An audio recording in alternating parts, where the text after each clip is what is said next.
Meine Freunde, hola Madridistas, es ist offiziell. Real Madrid holt sich den besten linken Verteidiger der Premier League. Und das Ganze in einer Blitzaktion, die keiner in der Welt des Fußballs hat kommen sehen. Und die ganze Welt diskutiert darüber. Real Madrid hat es gerade offiziell gemacht. Sie verpflichten Marc Cucurella. Alles, was es zu diesem Deal zu wissen gibt, erfahrt ihr natürlich in diesem Video. Und wie ihr seht, ich bin glücklich. Dazu unterhalten wir uns auch darüber, dass Real Madrid anscheinend einen neuen Co-Trainer für diese Saison hat. Und es ist nicht Pepe, aber trotzdem ein Ex-Real Madrid-Spieler, wie José Mourinho es gerne macht, und zwar Sami Khedira. Naja, mal schauen, wie die Beziehungen zu Deutschland werden nach der Verpflichtung von Cucurella. Und zu guter Letzt gibt es auch Infos über Victor Muñoz. Wie gesagt, er wird sich, so wie es aussieht, Newcastle anschließen, aber Real Madrid hat eine interessante Klausel. Also, viel Spaß beim Video.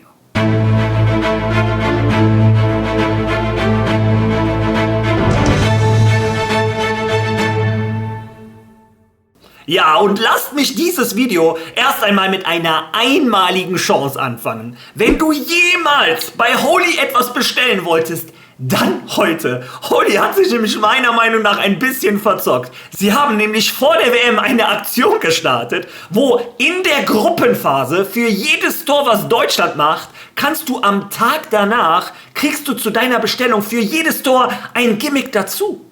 Das bedeutet, Deutschland hat gestern 7:1 gewonnen. Wenn du heute bei Holy bestellst, kriegst du 7 Gimmicks dazu. Dein Mindestbestellwert muss allerdings bei 60 € liegen. Also bitte dran denken. Und wenn du dann über 80 € bestellst, wenn ich mich nicht täusche, kriegst du auch noch diesen Ball dazu, den ich eigentlich ganz cool finde. Über 40 € musst du ja sowieso bestellen, kriegst du Socken dazu. Und dann gibt es bei über 120 € gibt's so ein Trikot dazu. Könnt ihr euch ja anschauen auf Holy, ob ihr da Bock drauf habt oder nicht. Aber solltest du jemals bei Holy bestellen wollen, ist heute der richtige Tag. 7 Geschenke zu deiner Bestellung mit dazu. Wenn du dann noch bei über 60 € kriegst du die Socken ja sowieso dabei. Also auf jeden Fall sogar 8 Geschenke. Also, wenn du jemals bestellen wolltest, dann heute. Deshalb musste ich das auch heute einbauen. Eigentlich wollte ich heute gar keine Werbung machen. Aber macht das und wie gesagt, denkt an den Code ALAMADRID. Dann kriegt ihr 10% Rabatt auf eure Bestellung. Oder ihr gebt ein, wenn ihr Neukunde seid und diese einmalige Chance nutzen wollt, gebt ein ALAMADRID 5 und ihr kriegt 5 € bei eurer ersten Bestellung. So, genug damit. Kommen wir jetzt zu Marios WM-Ecke.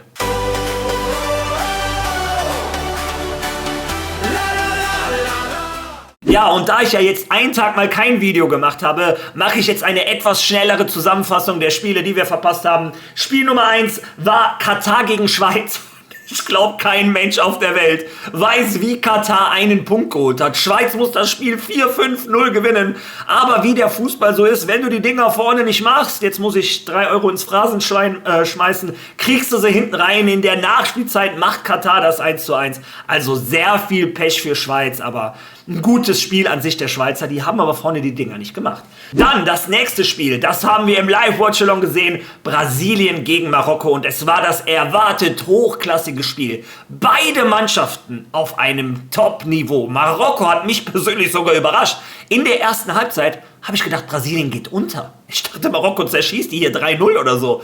Aber man muss sagen, eine absolute individuelle Weltklasse-Aktion von Vini Junior, ich hoffe, der kriegt endlich mal weniger Hate in Brasilien, macht das 1:1. Und dieses Unentschieden hat Brasilien Selbstvertrauen gegeben. Und ich fand Brasilien in der zweiten Halbzeit sogar die bessere Mannschaft. Deshalb würde ich sagen, das 1:1 ist leistungsgerecht. Und für uns Madridistas, Brahim einen tollen Assist, Vini ein tolles Tor, ein toller Abend. Das Einzige, was ich nie verstehen werde, ist, was für ein Problem Ancelotti mit Endrick hat. Der Junge hat 0 Minuten bekommen. Ich habe dazu einen Short gemacht, auch auf YouTube, könnt ihr euch gerne anschauen. Das nächste Spiel, Haiti gegen Schottland. Ja, und wer hätte das gedacht? Haiti war die bessere Mannschaft. Die hätten gegen Schottland gewinnen müssen. Die hatten mehr Expected Goals, mehr Ballbesitz, mehr Schüsse. Überall überlegen. Haiti! Ja, trotzdem Schottland gewinnt 1:0. Glücklich. Mal schauen, was Haiti noch so auf die Beine bekommt. Dann Australien gegen die Türkei. Ja, dazu habe ich gestern auch einen Short gemacht. Vielleicht poste ich das gleich auch noch auf YouTube. Oder habe es, glaube ich, sogar schon gepostet. Ja, ich habe dazu schon alles gesagt. es ist für mich unerklärlich, wie die Türkei dieses Spiel verloren hat. Australien hatte einen Matchplan, den Busparken, und zwar so krass, also der Trainer von den Popovic, Simeone, wäre stolz auf den. Und Arteta, Bruder, das war ein Attentat auf den Fußball, was die da vorhatten. Die standen mit 27 Mann im eigenen 16er. Die sind zweimal nach vorne gekommen oder dreimal haben 2 Tore gemacht. Und die Türkei hat sich die Zähne ausgebissen an der Abwehr. Und wenn sie mal durchgekommen sind, hatte der Torwart von Australien den Tag seines Lebens.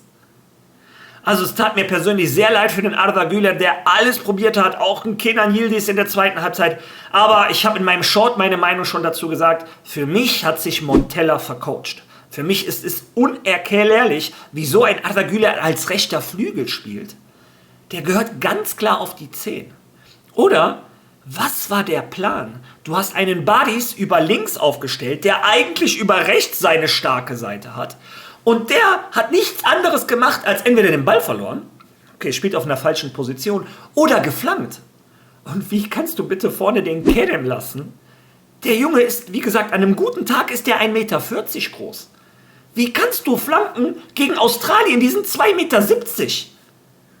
Also das kann doch nicht dein Ernst sein. Und Can Uzun hast du auf der Bank, der auch ein richtiger Brecher ist. Also, wie gesagt, für mich unerklärlich. Montella hat sich meiner Meinung nach verzockt und die Türkei muss schnell Lösungen finden, weil Paraguay wird genauso bunkern wie Australien. Vor allem, wo die jetzt gesehen haben, das klappt gegen die Türkei. Also, Montella, bitte, wach auf. Tu den Arda auf die 10. Wenn du Kerem unbedingt spielen lassen möchtest, tu den auf den linken Flügel, tu den auf den Flügel. Badic bitte nicht mehr links, tu den nach rechts, obwohl linker Flügel gehört für mich Kenan Yildiz hin. Ja, dann tu Kerem von mir aus auf rechts, aber als Mittelstürmer, nee, das war kein guter Plan, meiner Meinung nach. Ihr könnt eure Meinung gerne in den Kommentaren lassen. Das nächste Spiel, Deutschland gegen Curaçao, haben wir eben bei der Werbung schon drüber geredet. Die haben das 7:1 gegen Brasilien wieder kopiert. Also für euch die Chance, 7 Geschenke abzuholen. Ja, und was soll man sagen? Wer das sieht, der sagt dann wieder, es ist schlecht, dass die WM mit 48 Mannschaften war. Ja, kann man so sehen und die Vorbereitungen für die Mannschaften sind weniger. Es gibt viele Nachteile. Auf der anderen Seite gab es auch sehr schöne Bilder. Curaçao, die Fans, die Stimmung etc. Sowas liebe ich ja, sowas Exotisches siehst du nur bei einer WM. Also habe ich ein geteiltes Herz. Auf der einen Seite denke ich auch, vielleicht ist das nicht gut für die Elite-Mannschaften gegen solche Mannschaften spielen zu müssen, aber auf der anderen Seite freut es mich mal, solche Erfahrungen zu machen. Das nächste Spiel, Niederlande gegen Japan. Und ich wollte eigentlich schon ein Short darüber machen und mich darüber unterhalten, wie unfair das ist, dass ein Van Dijk ein Kopfballtor gegen Japan macht. Ja, das ist ein Cheat.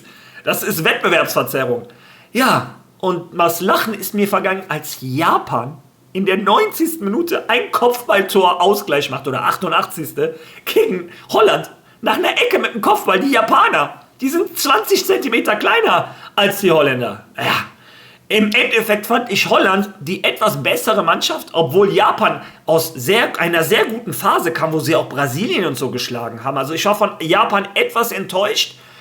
Ja, im Endeffekt 2:2. Und dann in der Nacht Elfenbeinküste gegen Ecuador. Und das war ein sehr ausgeglichenes Spiel. Von den Zahlen, von den Statistiken. Ich habe mir die Wiederholung angeschaut. Beide Mannschaften hatten ihre Chancen. Aber Diomande, was ist das für ein Baller?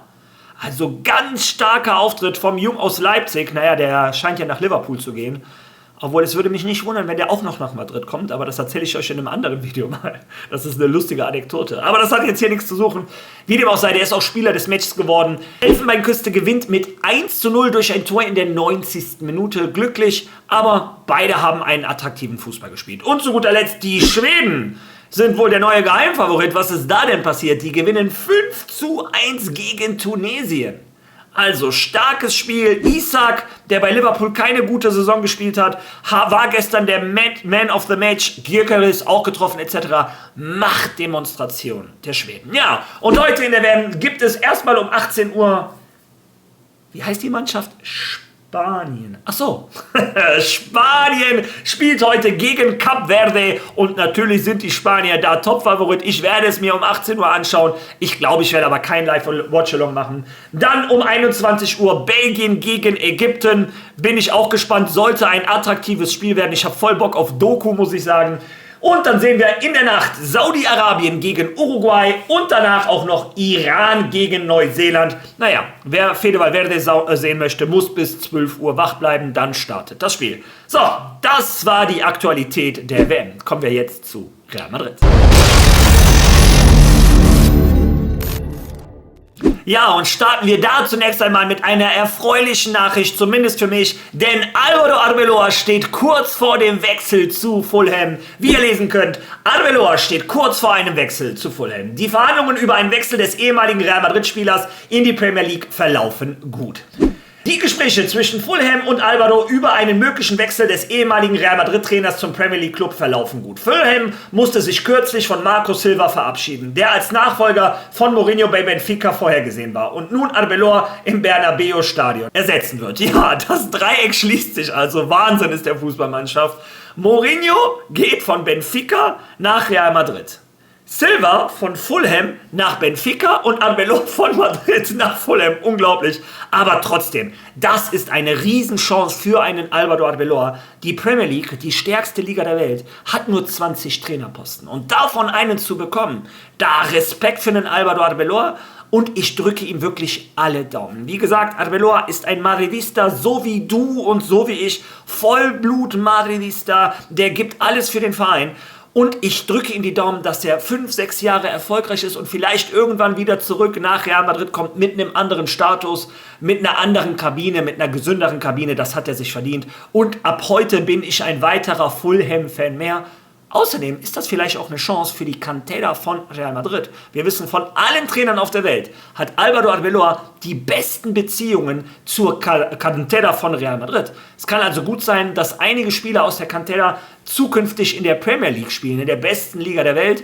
Ja, vielleicht kriegen wir ja sowas wie bei Como hin mit diesen 50% Verträgen. Die können in der Premier League ihr Können zeigen und dann als gestandene Profis zu Real Madrid. Ich finde, wir würden davon profitieren. So. Ein anderer Spieler, der auch von Real Madrid quasi auf dem Weg in die Premier League ist Víctor Muñoz. Ich hatte euch davon berichtet, allerdings ja, gab es da einige wilde Spekulationen. Bevor ich euch die erkläre, lesen wir uns den Artikel zusammen einmal durch. Ja, und diese Information ist vom AS von José Félix Díaz, dem Direktor der AS. Real Madrids Coup mit Víctor Muñoz. Sie sichern sich eine Rückkaufsoption. Der WM-Spieler machte deutlich, dass er bei seiner nächsten Station Spielpraxis und Präsenz auf dem Platz suchte. Etwas, das er bei Newcastle anscheinend gefunden hat. Real Madrid hat es geschafft, sich in dem Dreierdeal zwischen Osasuna, Newcastle und Víctor Muñoz, der kurz vor dem Abschluss steht, eine Rückkaufoption für eine Saison zu sichern. Dies widerlegt all jene, die behauptet hatten, es handelt sich lediglich um einen Zwischenschritt für den Stürmer, um schließlich beim FC Barcelona zu landen. Ja, diese Gerüchte haben in den letzten Wochen, Tagen in Spanien immer mehr Gewicht gefunden. Nämlich, wir wissen alle, ein FC Barcelona war interessiert an einem Víctor Muñoz. Aber Real Madrid hat direkt klar gemacht, nee, meine Freunde, den kriegt ihr nicht. Wir haben 50% der Rechte. Bevor der zu euch geht, holen wir den zurück zu uns. Wir wollen keinen Jungen aus unserer eigenen Jugendarbeit, Castilla, der beim FC Barcelona gegen uns spielt. Ja, und dann holt sich Barcelona aus dem Nichts Anthony Gordon für 80 Millionen. Und seltsamerweise holt sich Newcastle dann Víctor Muñoz. Und in Real Madrid, bei den Medien etc. ging die Vermutung los, dass der FC Barcelona und Newcastle da so einen Deal untereinander abgeschlossen haben, dass Víctor Muñoz quasi geholt wird, ein Jahr bei Newcastle spielt und dann über den Umweg Newcastle dann, dass der FC Barcelona ihren Wunschspieler bekommt. Und da Real Madrid das tatsächlich auch befürchtet hat, hat Real Madrid gesagt, nein, wir wollen eine Rückkaufsklausel und Newcastle hat sich darauf eingelassen. Es ist nicht dieser klassische 50%-Deal und 3 Jahre etc. Nein, Real Madrid kann ein Jahr diese Klausel ziehen. Wenn Real Madrid jetzt sieht, in der Premier League explodiert Víctor Muñoz und der eskaliert da und macht Tore etc., bevor Barca sich den holt oder irgendeine andere Mannschaft auf der Welt, hat Real Madrid eine Saison eine Rückkaufsklausel. Ich drücke Víctor Muñoz die Daumen. Mich freut diese Rückkaufsklausel riesig. Ich halte sehr viel von ihm. Ich glaube auch, der passt zum Fußball von einem José Mourinho. Junge, zerschießt die Premier League und kommt nächstes Jahr zurück. Ja, wenn wir schon mal beim Thema zurückkommen sind, so wie es aussieht, kriegen wir einen Spieler bald zurück, in diesem Fall als Co-Trainer von Real Madrid. In den letzten Wochen hieß es, Pepe soll Co-Trainer von Real Madrid werden. Marca, AS etc. haben das alle berichtet.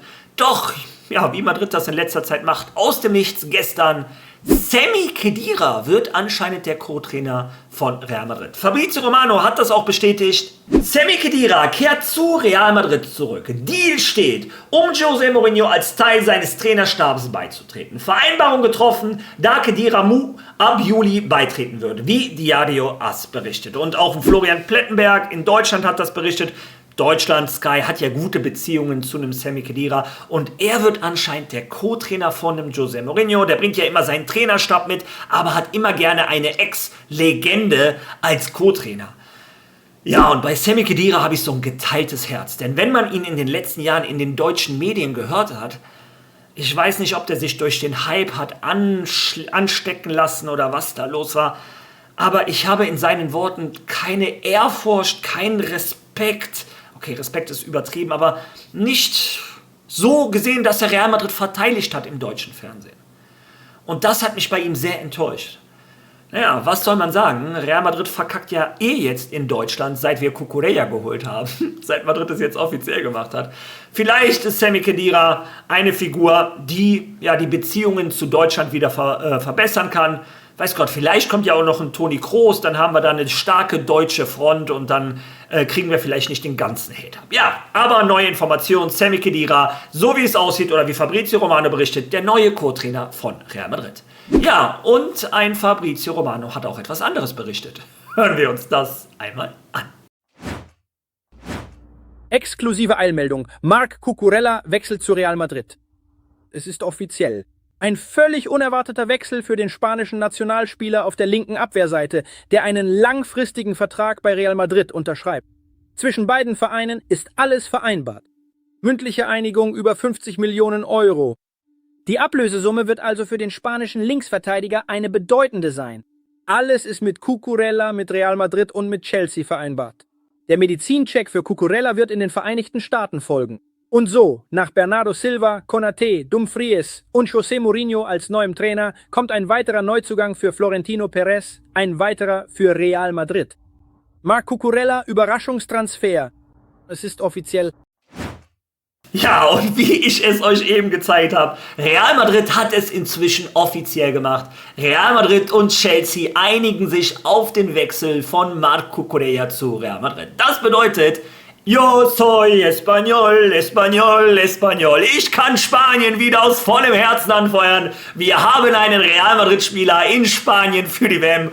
Und ihr könnt mir sagen, was ihr wollt. Dass ein Florentino Pérez das unbedingt heute offiziell machen wollte, vor dem Spiel, hat damit etwas zu tun. Da bin ich der festen Überzeugung. So, Schluss mal mit lustig. Kommen wir jetzt zu den Transfers, weil ich sehe viel Hate für die Transfers von Real Madrid. Und ich sage einfach immer das Gleiche.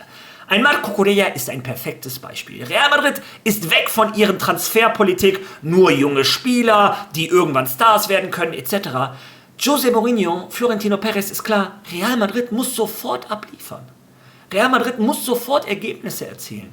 Und wenn du sofort Ergebnisse erzielen möchtest, brauchst du Spieler, die Erfahrung haben, die diese Ergebnisse schon woanders erzielt haben, die international erfahren sind, die seriös sind und vor allem alle 4 Spieler von Real Madrid haben Willen.